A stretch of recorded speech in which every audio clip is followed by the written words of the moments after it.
Hello all, welcome to my channel. 24 size girl babyயோட uniform skirt ஸ்டிச்சிங்கில் இன்றைக்கி மேலே இடுப்பில் பட்டி எப்படி வச்சு தைக்கிறதுன்னு பார்ப்போம். 7.5 இன்ச்சு அகலத்தில் இடுப்பு நீளத்துக்கு ஏற்ற மாதிரி எக்ஸ்ட்ரா மடிக்கிறதுக்கு துணி விட்டு துணி கட் பண்ணியிருந்தோம். இப்போ அதை உள்பக்கமாக வச்சு ஸ்டிச் பண்ணிக்கிட்டு இருக்கேன். ஓரத்தில் மடிக்கிறதுக்கு கொஞ்சம் முதலே துணியை விட்டுறணும். அதே மாதிரி முடிக்கிற இடத்துலையும் மீதமுள்ள துணியை வச்சுட்டு அதுக்கப்புறம் நம்ம மடிச்சுக்கிடுவோம், வெட்ட வேண்டாம். இப்போ நமக்கு பட்டி மேலே 2.25 இன்ச்சு தான் வரணும். அப்போ ஒரு 4.5 இன்ச்சில் ஒரு மார்க் பண்ணிக்கோங்க. 2.25 2.25 + 2.25 4.5 மார்க் பண்ணிவிட்டு மீதமுள்ள துணியை மடித்து தச்சிடணும். இப்படி அதிகமாக துணி உள்ளே விடுறதுக்கு காரணம் அந்த பட்டி ஸ்டிப்பாக இருக்கிறதுக்காக, அதாவது சுருளாமல் நல்லா கனமாக பார்க்குறதுக்கு லுக்காகவும் இருக்கும். அதுக்காக தான் இந்த எக்ஸ்ட்ரா துணி விடுறோம். ஒவ்வொருத்தவங்க இந்த துணி விடுறதுக்கு பதில் கேன்வாஸ் வச்சு தைப்பாங்க. பட்டியை கரெக்டாக ஒரு 5.5 இன்ச்சு 6 இன்ச்சுக்குள்ளே கட் பண்ணிக்கிடுவாங்க. அதுக்கப்புறம் மீதம் அந்த உள்ளுக்குள்ளே எவ்வளோ 2.25 இன்ச்சு அளவுக்கு கேன்வாஸ் உள்ளே விட்டு ஸ்டிச் பண்ணிடுவாங்க. நம்ம அதுக்கு பதில் துணி எக்ஸ்ட்ரா விட்டு தைக்கிறோம். இப்போ நம்ம மேலே 2.25 இன்ச்சு கரெக்டாக வர்ற மாதிரி இருக்கிற துணியை ஈக்குவலாக மடித்து ஏற்கனவே ஸ்டிச் பண்ண தையலை மறைச்சிட்றோம். அந்த லூப்பெல்லாம் கீழே இறக்கி விட்ருங்க, அதை பிடிச்சி தைச்சிடக்கூடாது. இப்படி மடித்து தைக்கும்போது ரொம்ப இழுத்து தைக்காதீங்க, கொஞ்சம் லூஸ் விட்டு தைக்கணும். நான் அந்த வீடியோலேயே கவனம் செலுத்துறதுனால கொஞ்சம் எனக்கு லூஸ் வந்துடுது.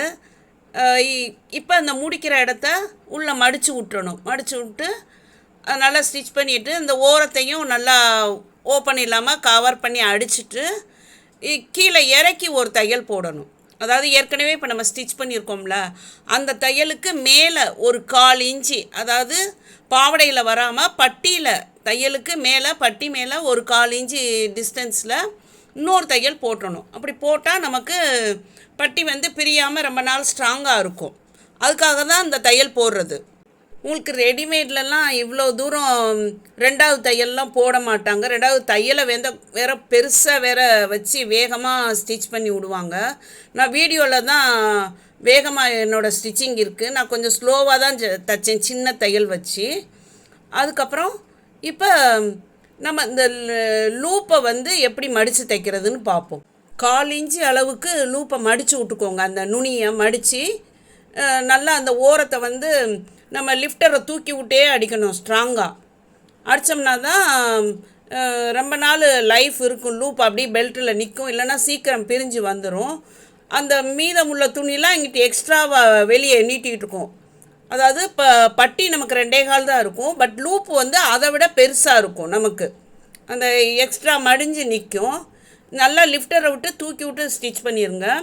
இந்த பிசுறுமே தெரியாதபடி தைக்கிற மெத்தடும் இருக்குது. அது ட்ரௌசரில் தைப்பாங்க, ஸ்கர்ட்டில் தைக்கிறாங்களா என்னன்னு தெரியல. அதாவது இது பட்டியை டபுளாக வெட்டி அதை உள்ளுக்குள்ளே இந்த லூப்போட பிசுரை இப்போ மடிக்கிறோம்ல, அந்த பிசுரை உள்ளே போயிடும்.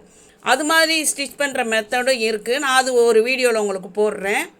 இப்போ லூப் ஸ்டிச் பண்ணி முடிச்சாச்சு. கட்டிங் வீடியோவில் நான் பட்டி 2க்கு பதில் 2.25 இன்ச்சு வைப்போம் சொன்னேன் இல்லை. எதுக்குன்னா இந்த லூப் மேலே இன்னொரு ஸ்டிச்சு கீழே இறக்கி போடுறதுக்காக தான். பட்டியை பெருசாக வச்சாதான் அந்த லூப் கீழே இன்னொரு ஸ்டிச்சு போட முடியும். லூப் கொஞ்சம் பெருசாக வரும். பட்டியை சின்னதாக வச்சா அந்த 2வது தையல் இறக்கி போட முடியாது. 2வது தையல் போட்டால் தான் இன்னும் ரொம்ப ஸ்ட்ராங்காக இருக்கும். அதுக்காக தான் பட்டியை 2க்கு பதில் 2.25 வச்சு உங்களுக்கு லூப் பெருசாக வர்ற மாதிரி ஸ்டிச் பண்ணியிருக்கேன். அடுத்து நம்ம லூப் பட்டி, அதாவது ஹூக் மாட்டுற பெல்ட் எப்படி ஸ்டிச் பண்ணுறதுன்னு பார்ப்போம். 15 இன்ச்சு நீளத்துக்கு கட் பண்ணி வச்சுருக்கேன். அதை நம்ம ஒரு 2.25 இன்ச்சை வர்ற மாதிரி ஒரு ஸ்டிச் போட்டு எடுத்துக்கிடுவோம். இதை தச்சு திருப்பியும் விடுவாங்க, இப்படியும் தைக்கலாம். இதனுடைய கண்டினியூ ஸ்டிச்சிங்கை நெக்ஸ்ட் வீடியோவில் அடுத்த பார்ட்டில் பார்ப்போம். Thanks for all. Please subscribe my channel.